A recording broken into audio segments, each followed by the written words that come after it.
Mga katambay, mga kababayan, si Kamanong po, nagbabalik po muli dito po sa Tambayan mga kabayan para po magkomento po sa inyo. Samahan niyo po inyong lingkod. Magandang umaga po muna, tanghali, hapon, gabi. Madaling araw po sa ating lahat. Saan masulok sa ating bansa o saan masulok sa mundo tayo naroon, ay maingatan po tayong lahat mga kababayan.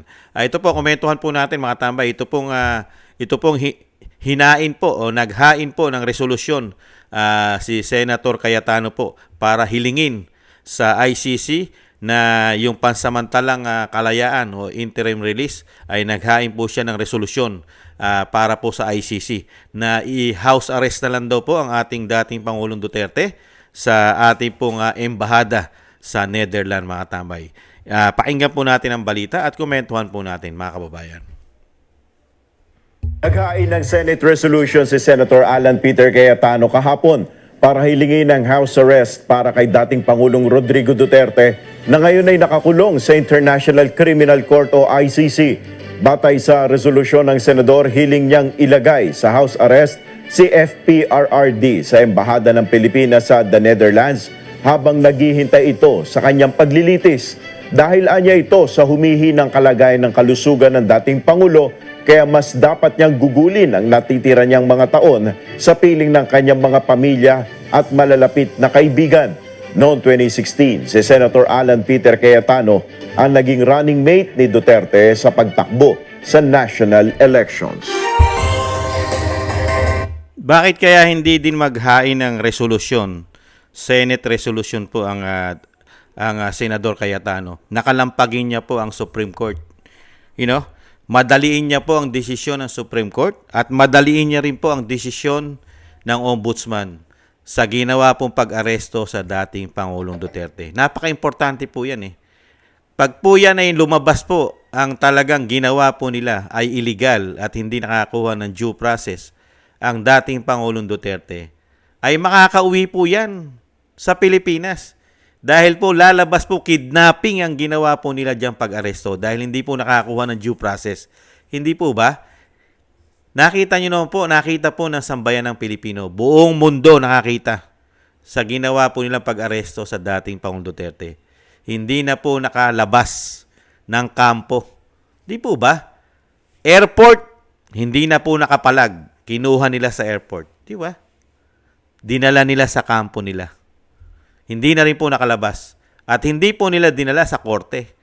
Yan po dapat ang tutukan. Isa rin po sanang tutukan ng Senado yan. Nakalampagin po ang Korte Suprema para po maglabas na ng desisyon ng Korte Suprema yung kung tama po ba ang ginawang pag-aresto ni General Torre at si General Fajardo. At syempre po yung retired general po ng PNP na si General Marbil. At syempre po, kasama po ang DOJ, di po ba? At DILG, at DND, at syempre po ang Commander-in-Chief. Tama po ba ang ginawa nila? Pinagplanuhan? Hindi po ba? Para po maipamuka sa ICC. Yung ginawang pag-aresto ay tama ba? Dahil unang-una, mali na nga eh. Dapat nga pauwiin na yun eh. Wala pong jurisdiction sa atin ng ICC. Hindi po tayo miyembro niyan. Hindi po ba? Bakit po kaya? Bakit kaya ayaw tutukan ng Senado, mga kabayan? Yung desisyon, kung tama po ba, nasaan po yung katarungan? Naghihintay rin po kasi na katarungan ang taong bayan. Iniintay po namin ang desisyon ng Korte Suprema sa pag-aresto. Tama po ba ang aresto? Nakakuha po ba ng due process ang dating Pangulong Duterte no siya ay arestuhin ng kapulisan sa pangunguna po ni General Torre? Hindi po ba? Kailan po namin malalaman na tama o mali ang ginawa ni General Torre, ng DOJ, ng DILG, at ng DND, at ng Pangulo ng Pilipinas na tinatawag na sumisinghot daw po di umano ito ng pulburon at tawas. Mga kababayan, yan po napaka-importante kasi ito po, humihiling lang po tayo ng interim release, pansamantalang kalayaan dahil nga po sa kalagayan. Di po ba? Dahil sobrang payat na ng dating Pangulong Duterte. Humihiling lang po si Senator Cayetano ng temporary kalayaan para po ito doon mismo, hindi na po ilabas o hindi na po ilipad pauwi ng Pilipinas. Mismong sa embahada po natin sa Netherlands, doon po siya mag-i-stay as in house arrest sa embahada ng Pilipinas sa Netherlands. Yun po ang request o hinihiling ng resolusyon ni Senator Cayetano. Interim release para po dito po i-house arrest sa ating dalin po sa ating embahada. Maganda rin po yun kasi wala na po kasi magiging limit ang visitor.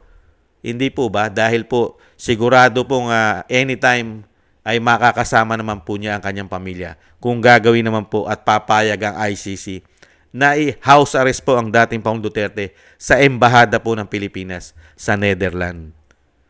Wala naman po tayo nakikita ron. Maganda naman po yun. Kaya lang po, ang gusto po natin, makita yung katarungan. Walang jurisdiction ang ICC sa ating bansa. Wala silang isinampang kaso sa Pilipinas. Ang bansa, ang pamahalaan, walang sinampang kaso sa dating Pangulong Duterte. At mismo ang DOJ nagsabi, nung mga nakaraang taon pa, na walang ebidensya sa dating Pangulong Duterte sa ibinibintang nila na war on pulburon. Hindi po ba? Wala Pero bigla pong nagkaroon ngayon. Bakit? Sabwatan, pamumulitika, pagpapabagsak, dahil nakikita nila na hindi na sila makakabalik sa kapangyarihan kung hindi nila pababagsakin ang mga Duterte. Never na silang makabalik sa kapangyarihan dahil sa ginawa po nila sa ating bansa, mga kababayan. Hindi rin naman nila pababalikin yan. Hindi nila pababalikin yan Dahil mismo ang Malacanang hindi nababahala yan sa kondisyon ng dating Pangulong Duterte. Never silang nabahala. Kahit butot balat na ang dating Pangulong Duterte. Ano po sabi ng Malacanang dyan? Mag-exercise na lang daw po. Kailangan daw po ng exercise ng dating Pangulong Duterte na 80 anyos na, napakarami pang sakit at hirap nang maglakad. Kailangan na inaakay. Di lalo pa ngayon naging butot balat, di lalong mahina. Pero ang solusyon ng Malacanang, hindi sila nababahala dyan. Kailangan lang daw po exercise. Dahil maayos naman daw po ang kalagayan. Kailan po naging maayos ang isang tao na kinidnap mo at ipinatapon mo pa sa bansa? Tinanggal mo sa bansa at pinatapon mo sa bansa ng banyaga na walang due process. Magiging maayos po ba kondisyon nun? Sinasabi lang po ng pamilya Duterte yung para hindi mag-alala. Hindi mag-alala ang mga Pilipino.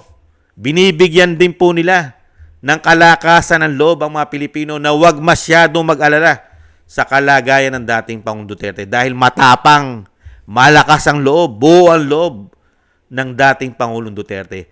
Ayaw pa rin nila talagang mag-alala ang mga Pilipino.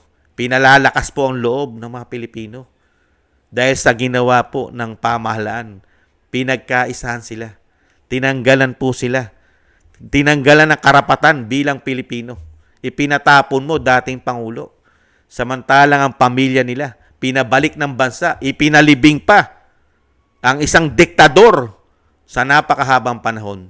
Pinalibing pa sa libingan ng bayani ang tinatawag na diktador.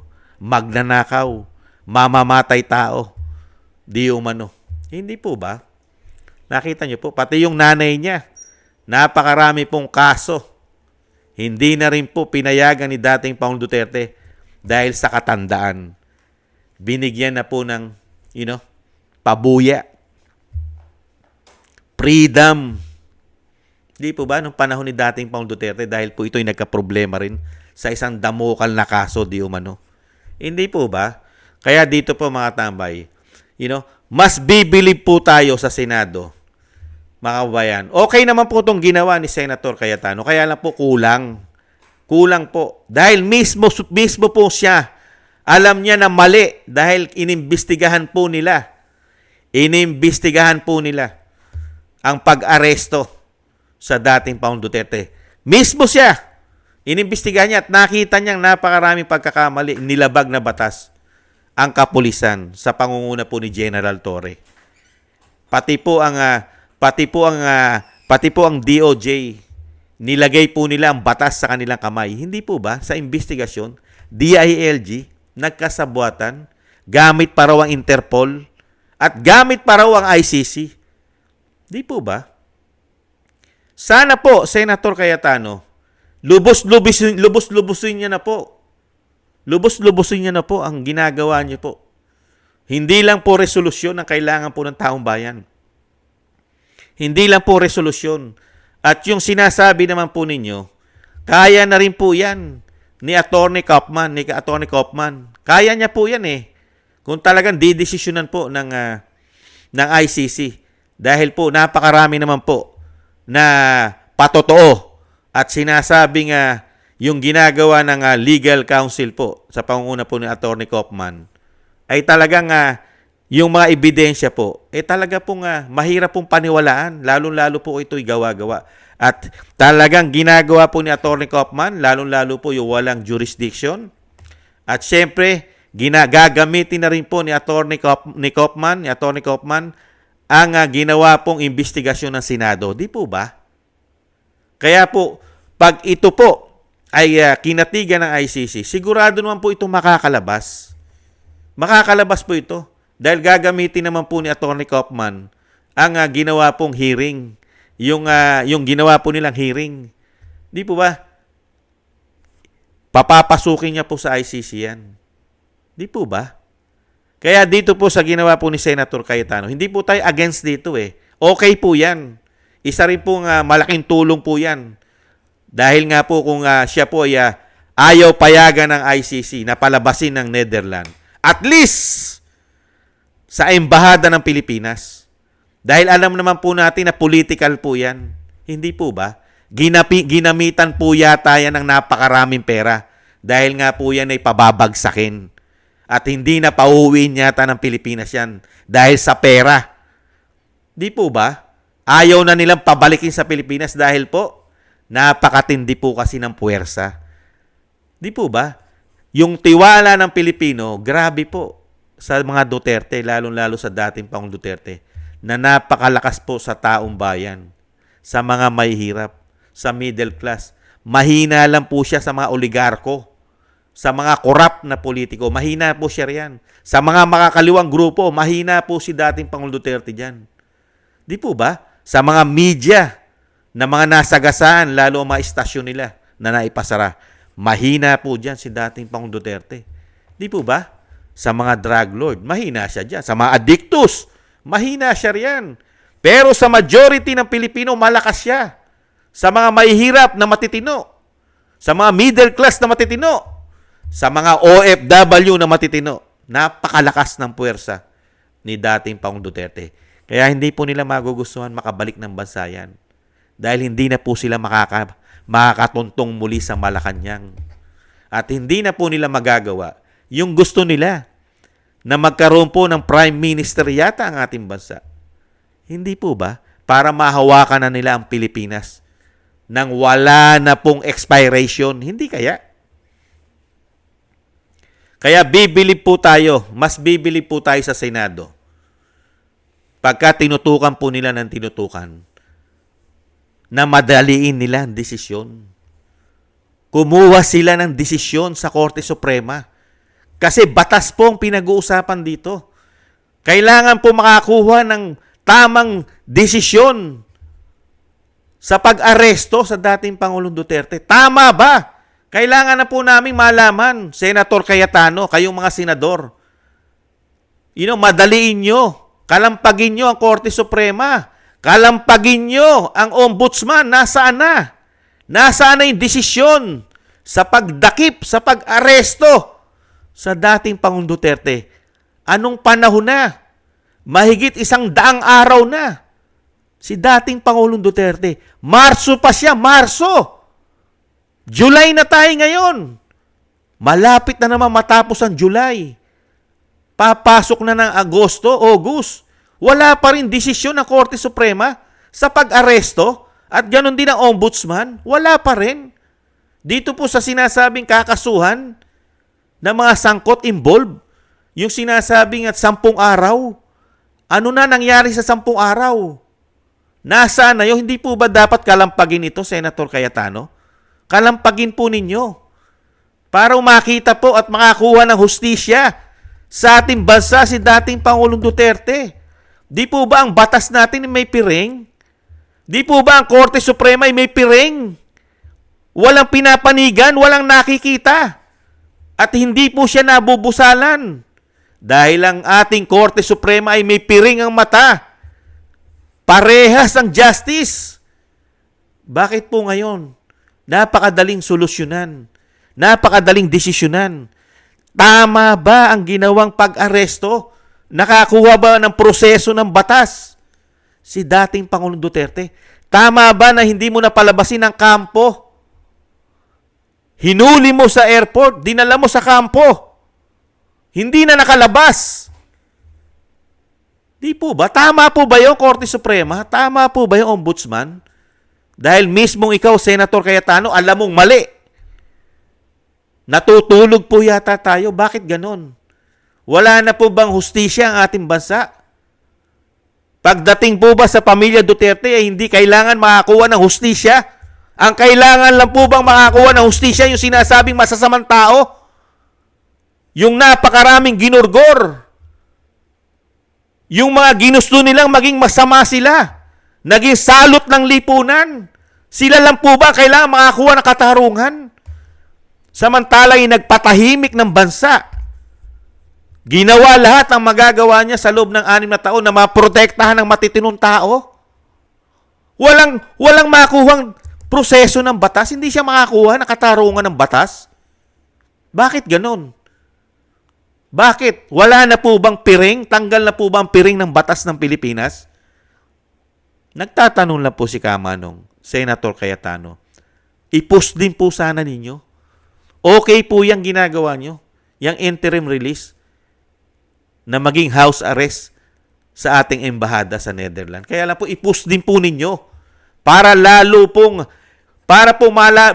malaman ng Pilipino at maipamuka sa ating administrasyon ngayon, sa ating pamahalaan na mali ang ginawa nila dahil hindi naaayon sa batas. Di po ba? At mas maganda po ang magiging resulta kung maglalabas po ang Korte Suprema at ang Ombudsman na mali ang ginawa ng gobyerno.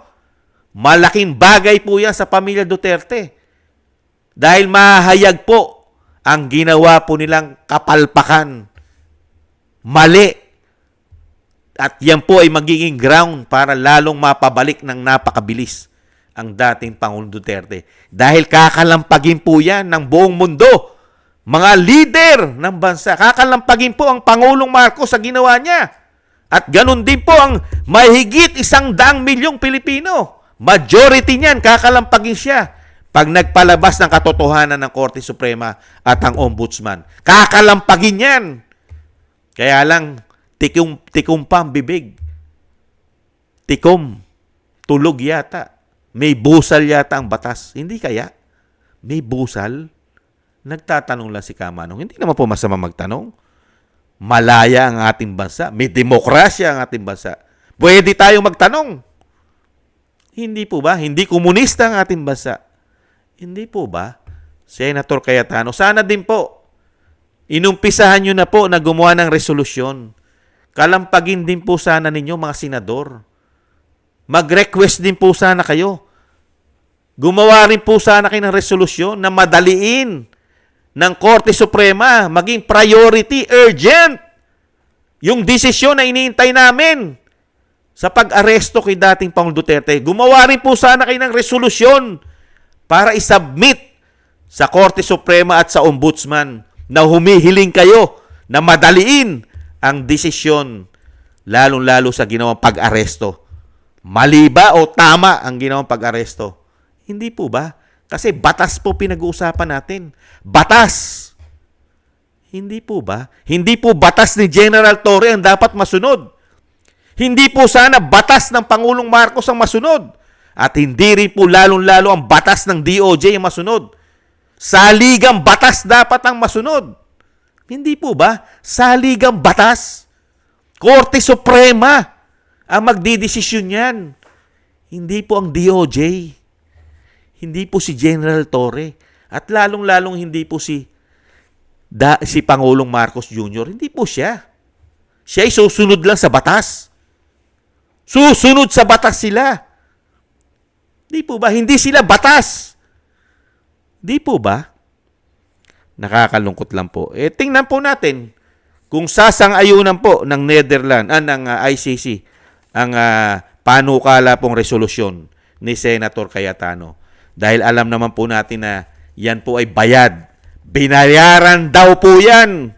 Kaya po sarado na ang mata, sarado na ang tenga, at wala na pong naririnig yan na hustisya para sa dating Pangulong Duterte. Dahil bayad daw.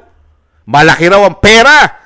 Kaya lahat po, kahit illegal ang pag-aresto, ay nagtetengang kawali lang at nagbubulagan ng ICC. Sabi nila. Ganyan po katindi. Dahil nga po, politika daw po yan. Kahit ang bansang Amerika, hindi po nila nagugusto ng galawan ng ICC. Dahil po sa pera-pera daw po yan at sobra daw po yan nagagamit sa politika. Dahil sa pera. Hindi po ba? Kaya nga may problema na yan eh. Kaya nga darating ang panahon, mabubuwag po yan. Darating po ang panahon, mabubuwag na po yan, yung ICC. Bubuwagin na po yan sa ginagawa po nilang pamumulitika. Sa dami-dami po ng problema ng bansa, nagkakagulo, ayaw pong panghimasukan ng ICC. Mas marami po ang nachuchugi, katulad po sa Ukraine.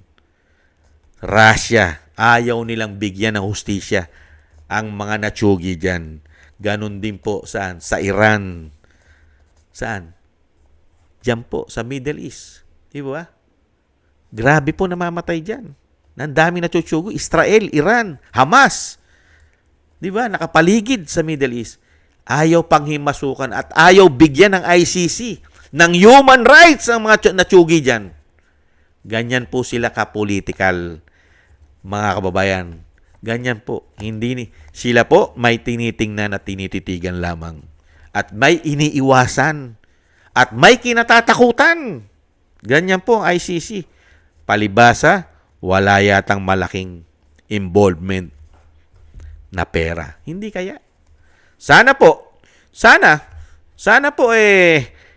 mapasunod po at sumunod po kay Senator Cayetano itong ICC sa kanyang resolusyon. Dahil kung ang pamahalaan po ang tatanungin natin, mga kababayan, ay exercise lang po ang kanilang resolusyon. Hindi na kailangan lumabas sa ICC ang dating Pangulong Duterte, exercise lang ang resolusyon ng pamahalaan ng Malacanang. Yan po ang pahayag ng USEC, mga tambay. Dahil maayos naman daw po. Maayos naman daw po ang dating Pangulong Duterte. Wala naman daw problema. Ikaw ba naman, 80 anyos na, mapakarami po ang sakit. Diabetes ka pa. At sobrang payat mo na, butot balat, maayos ka pa. Pinalalakas lang ang loob ng mga Pilipino. Dahil nagmamahal ito, sobrang nagmamahal ang matitinong Pilipino sa dating Pangulong Duterte. Pinalalakas lang ang loob ng mga Pilipino. Mga kababayan, ayaw mag-alala. Meron po bang malakas na naghahabili na? Yan ba sasabihin ng Malacanang? Malakas pero naghahabili na sa kanyang buhay. Di po ba? Naghahabili na nga, malakas pa rin sa inyo. Unbelievable. Pampalakas lang yon para hindi mag-alala mga Pilipino. Di po ba? Dahil masyado siyang pinulitika. Pinababagsak. Ganyan din po ang gagawin nila sa Vice President. Nagawa na po nila yan sa dating Pangulong Duterte. Isusunod na po nila yan. Hindi nga nila tinitigilan, di ba? 3 taon na. Hindi nila titigilan yan.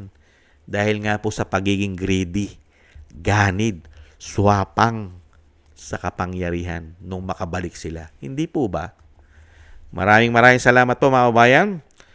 Sa mga na gusto po ng ating tambayang makabayan sa YouTube at TikTok. At ganoon din po sa mga nagko-comment, like, share, and subscribe. At syempre po sa ating mga subscribers, ay maraming salamat po. Shoutout po sa inyong lahat. Mabuhay po kayo.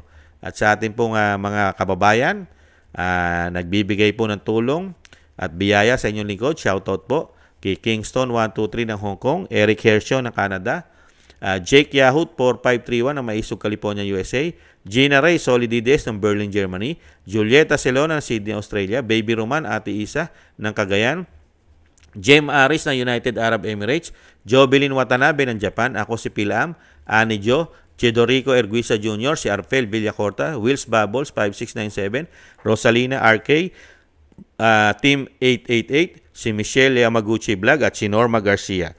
Maraming salamat po mga kababayan. Lalong-lalo po sa inyo po mga biyaya. Thank you po. Ingatan po kayo lalong-lalo po sa inyong mga paggawa. At syempre po mga kababayan, isama rin po natin sa ating mga dasal. At lalong-lalo po na naumpisahan na po ni Senator Cayetano. Sana po ay katigan po at maawa naman kahit papaano ang ICC. Dahil hindi naman po ito ilalabas ng Netherlands. Sana po ikatigan naman at magkaroon naman po sila kahit gaasin at kahit gamunggo na konsensya sa isang matanda na marami pang sakit at mahina at butot balat. Sana naman makonsensya. Di po ba? Dahil hindi mo naman ilalabas ng Netherlands. Di po ba? Sana, mga kabayan, isama rin po natin sa dasal nakatigan po mga kabayan sa lalong mabilis ay mapalabas po at i-house arrest na lang muna mga kabayan dahil hindi pa po kasi naglalabas ng desisyon ng ombudsman natin at Korte Suprema. Kahit papaano po ay malaking bagay na po yan. Isama po natin sa dasal na sana po mangyari po yung plano po ni Senator Cayetano. Mga kababayan, isama po natin sa ating dasal at syempre po yung pag-iingat po sa pamilya Duterte, sa Vice President, at lalong-lalo po sa ating dating Pangulong Duterte na mabigyan pa po siya ng mahabang buhay, kalakasan, kalusugan, at syempre po mailayo sa kapahamakan. Isama po natin sa ating mga dasal mga kabayan. Maraming salamat po. Sa muli po mga kabayan, ingat-ingat po tayo, doble ingat po. Paalam po, ingat po. Bye-bye.